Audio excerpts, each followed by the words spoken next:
So, you want to get your melee stats up as fast as possible, either to go bossing or for some weird PvP build. Well, you're in the right place because this is my concise, no BS guide on how to do exactly that, and it doesn't require any expensive equipment. Though while you don't need any expensive equipment for this method, you do need to be at least level 70 combat. If you don't have level 70 combat, my suggestion is to get there through Slayer rather than Sand Crabs, since there are some Slayer requirements if you want to maximize your experience per hour from this method. The reason why you need 70 combat is because you will be going to good old Pest Control, and while this minigame is technically accessible with only level 40 combat, that only gives you access to the Novice Boat, and well, the Novice Boat tends to be quite empty. Okay, so you have 70 combat, so you just go to Pest Control, right? Well, not quite. First, you're going to want to complete some combat tasks. Combat tasks, as their name implies, are just tasks that require you to complete certain challenges in combat, even though some of them are just skilling. They are divided into 6 tiers of difficulty, ranging from easy to Grandmaster, and each task completed grants anywhere from 1 to 6 points, depending on what tier it is in. Some are super simple, such as kill a fire giant, and some are incredibly difficult, like speedrunning raids, but you don't have to worry about those for today. You can check which ones you have already completed and which ones you have available at any time on the Character Summary tab. Before heading to Pest Control, you will want to complete at least the easy tier of combat tasks, which requires 33 points. Depending on what combat stats you've trained, it might also be feasible for you to get the 115 points required for the medium tier of tasks, and eventually, you will want to complete the hards to maximize your XP per hour. For now, if there are any easy or medium tasks that you don't want or can't do, you can substitute them with hard tasks. Here are my suggestions for hard tasks to check out that should be feasible for you to do at 70 combat, assuming you've trained all 3 combat styles and some of your other skills as well. The reason why you're doing combat tasks before heading to Pest Control is because each tier of combat task completed up to the hard tier will grant you an extra commendation point per game of Pest Control. At high levels with the hard task completed, this translates into a massive 60% increase to your points gained. Just make sure to actually claim your rewards by talking to Gamal outside the Warriors Guild before heading to Pest Control. Pest Control is a very simple minigame. It doesn't require any coordinated teams, and you can always find people playing on World 344. All you need to do is equip some combat gear, fight the monsters, and destroy the portals. If your combat level is between level 70 and 99, you should head to the Intermediate Lander. If it's level 100 or above, you should head to the Veteran Lander. There are only 3 things you need to know before going in. Number 1. Don't let the Void Knight die.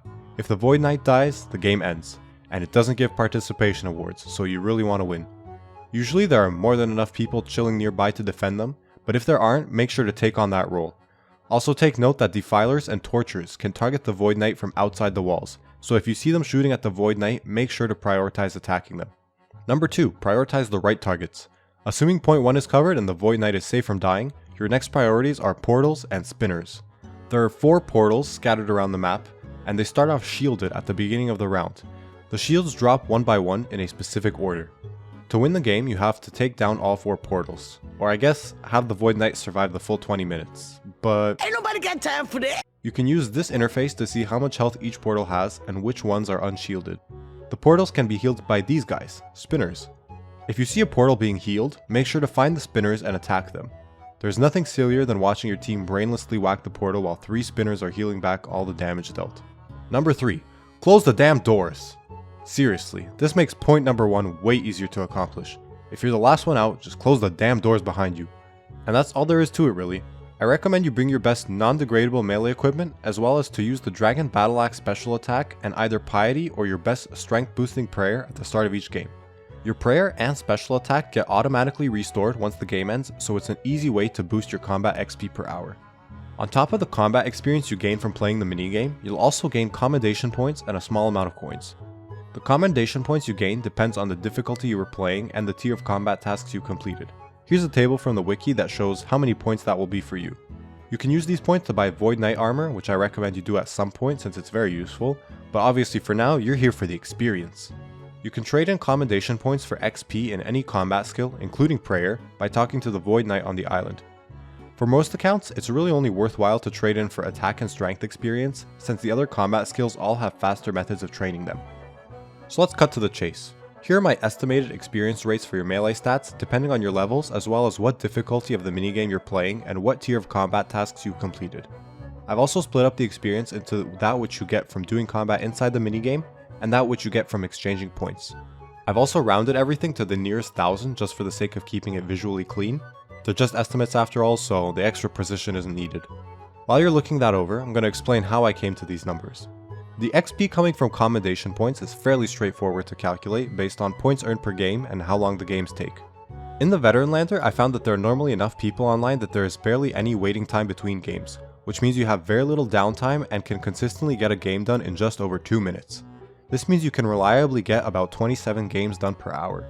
In my experience with the Intermediate Lander, there are significantly fewer people playing, which makes both the waiting time and the games themselves a lot longer, especially factoring in the occasional fail.